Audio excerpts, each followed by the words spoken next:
Good afternoon, and welcome to another senseless version of Diatribes from the Voice of Doom. Now here's your sentient and sensational host, Voice of Doom.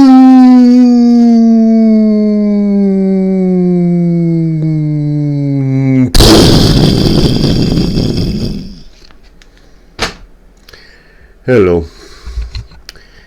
Alright, I thought I'd do a quickie before work.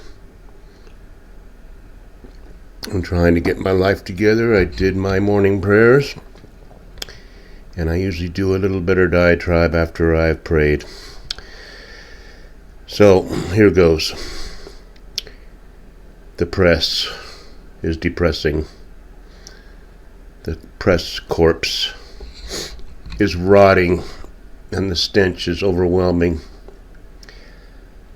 So let's talk about the press for a bit and other things.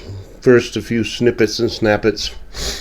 There's a new pandemic about to emerge called mycoplasma pneumonia.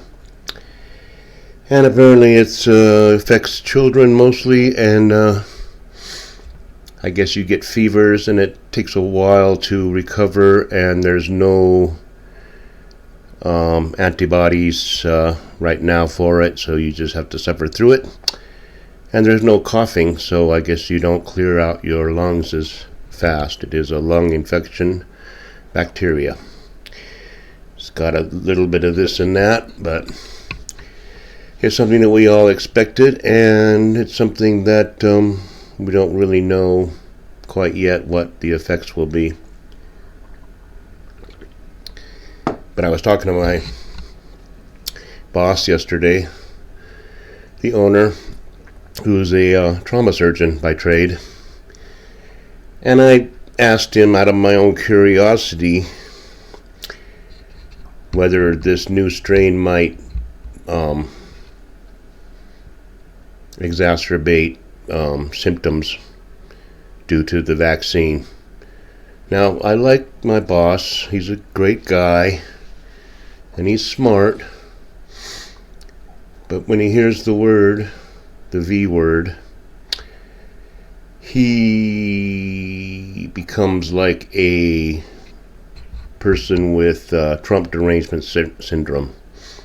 His mind totally goes into overdrive, and he doesn't listen to what I was saying because he's an absolute exponent as opposed to proponent to the serum.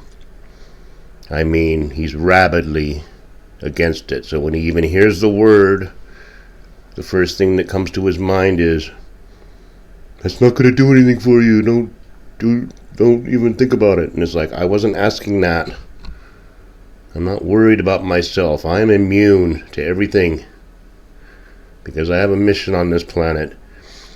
I have lived a life of total debauchery, and I haven't called in sick in decades because the world has a mission for me to accomplish, the universe.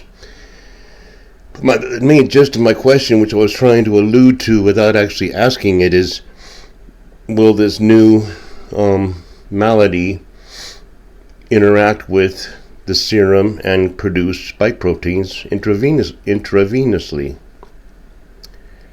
which I had read about and heard about in 2020, that there would be spikes in waste produced by the mRNA attaching to the ACE2 receptors. I didn't want to get too into the weeds because I don't like to look like I know anything, and you certainly don't want to do it with a doctor of medicine. But he kind of took it to mean like I was afraid and I was going to go out and get the serum, and it's like nothing could be further.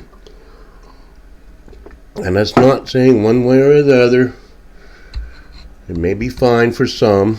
It's just not something I do because I tend to react badly to anything injected into my body. So why I don't take heroin and things of that nature. But he finally said the spikes are there before, it doesn't matter if something else comes through. But I just was kind of amazed that he would automatically assume that, I'm worried about myself. I am not. I'm worried about everybody else, because 260 million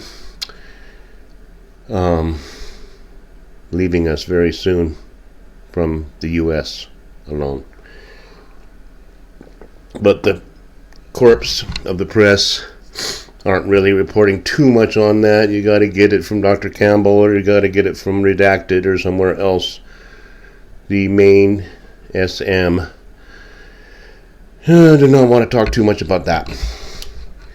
But I saw the triumvirate, the three prosecutors in the U.S. House of Representatives, Jim Jordan, James Comer, and Jason Smith, head of various committees, judicial oversight and ways and means, whatever. They had a press conference yesterday laying out all the evidence they have so far against Petri dish, which would fill the Smithsonian and the basement and the archives and the attics, would fill every square inch of the Library of Congress, including the storage area below, which is mammoth, of crimes. And we all know that he's the most corrupt thing to ever walk this earth, especially to occupy that house made of white paint. So they went down the line about all the things going on. Let's see, extortion, bribery, aliases, shell companies, money laundering, what else? Selling influence peddling, not to mention nepotism and all this other stuff. So he's absolutely corrupt to the bone, to where there's nothing left of him but corruption. We're going to have the most transparent administration in history. If by transparent you mean no substance, if by transparent you mean gossamer, just not even there, sheer nothingness, then they're very transparent. But as far as being honest, no. So the press asked some questions. And do you think they asked anything about Petri dish's sins or iniquities? Not one. First question was, well, what about this Sanchez guy, or whatever his name is, the gopper that's being expelled for being a liar? What about that? Let's talk about that.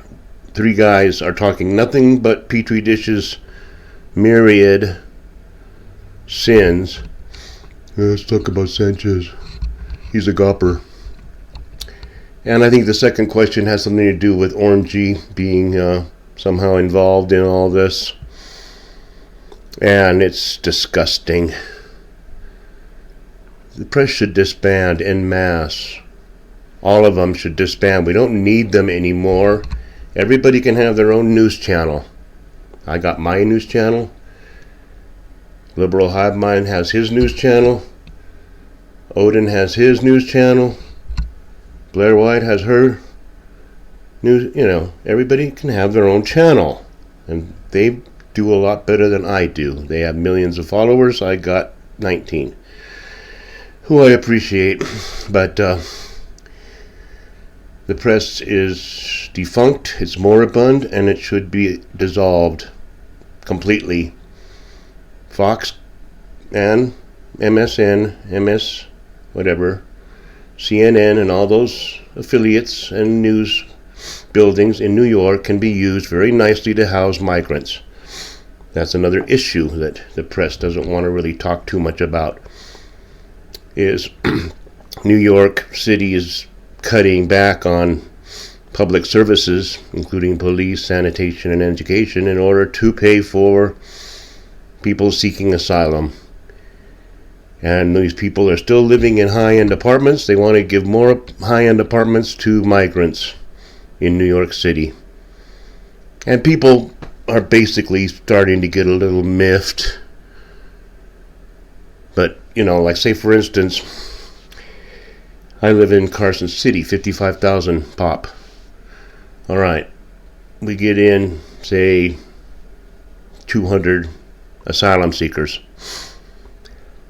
And there's various houses up in the hills and in nice areas, out in Minden, Gardnerville, Genoa, and places around Reno that are very nice, that are probably up for lease or up for sale, and they may be standing empty.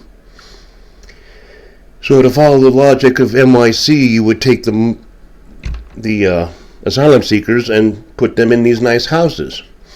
Now, it seems to me, being a citizen who's paid taxes most of my working life,